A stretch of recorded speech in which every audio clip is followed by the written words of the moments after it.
আসসালামু আলাইকুম। আসসালামু আলাইকুম। হ্যাঁ, ওয়ালাইকুম ওয়ালাইকুম আসসালাম। আসসালামু আলাইকুম। জি আপু, কি নাম আপনার? হ্যাঁ, আমার নাম রুহি ভাইয়া। কেন আসছিলেন এই ভিডিওর সামনে? মিডিয়াতে আসছি ভাইয়া। অনেকেই আসে দেখি তো যাই, ভাবলাম যে আমিও যাই। অনেকের কাছে শুনলাম যে সবার সাথে কথাবার্তা বলে, সম্পর্ক করে। যদি কারো ভালো লাগে বিয়ে শাদী করে, এবং কি যদি কারো ভালো না লাগে সহযোগিতা করে। তো ফ্যামিলিতে বলতে কি মা আছে আর আমি আছি। বাবাটা কিছুদিন আগে মারা গেছে, এই বেশি দিন হবে না, 1.5 মাসের মতন হবে। তো ভাবলাম মিডিয়াতে যাই, একটা বান্ধবী থেকে নাম্বারটা নিয়েছি।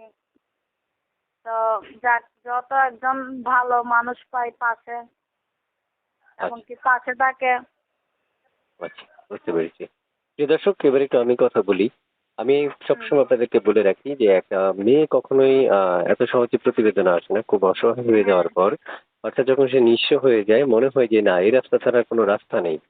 তো শর্টকাটে আমি হ্যাঁ সবাইকে ভাইয়া, বলে রাখি। সত্যি বলতে কি বাবা একটা ছিল, মানে বয়স্ক, তাও সংসারটা চলতো। এখন তো মানে এক হিসেবে মানে মানে একবারে সংসারটা কান্না। মাটাও বয়স্ক মানুষ। নিজেও কিছুদিন মিশিং এর কাম করছি, এখন আর ওইরকম কোনো সিস্টেম নেই কাম করার মতন। তো আচ্ছা, কিছুদিন যাবত মানে অনেক কষ্ট ভাবে আছি, এর জন্য মানে না পাইরে একদম মিডিয়ার ভিতরে আইছি। যত ভালো একজন মানুষ পাই তার সাথে সম্পর্ক করতে চাই, এবং কি বিয়ে শাদীও করতে চাই। বয়স কত আপনার? আমার বয়স ভাইয়া 21। 18, 21। হ্যাঁ, হ্যাঁ। আগে পরে বিয়ে শাদী হয়েছে? না, না, বিয়ে শাদী হয় নাই ভাইয়া। এই প্রথম পাক্কা, ফার্স্ট মিডিয়াতে আসছি।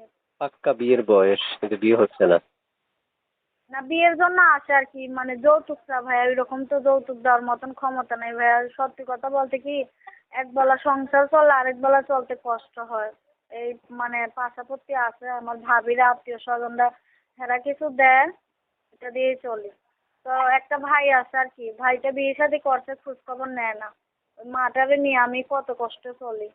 তো যাক, বাবাটা যতদিন ছিল ততদিন মানে যেভাবেই পারছে ওইভাবেই চালাইছে। তো বাবাটা কিছুদিনে মারা গেছে।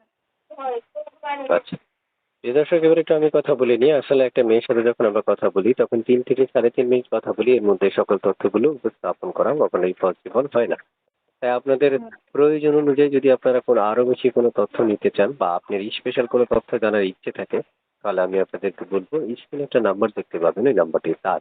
তাহলে তার সাথে সরাসরি জিজ্ঞেস করার পর আপনি যেভাবে পারেন তার থেকে তথ্য নিতে পারবেন। এবং মনে রাখা ভালো, অবশ্যই একজন উপস্থাপকের মতো যদি আপনি দায়িত্ব নিয়ে তাকে হাজারো প্রশ্ন জানার ইচ্ছে থাকে, তাহলে যতটুকু তার দ্বারা সম্ভব হবে সে আপনাদেরকে দিয়ে সহযোগিতা করবে। হুম।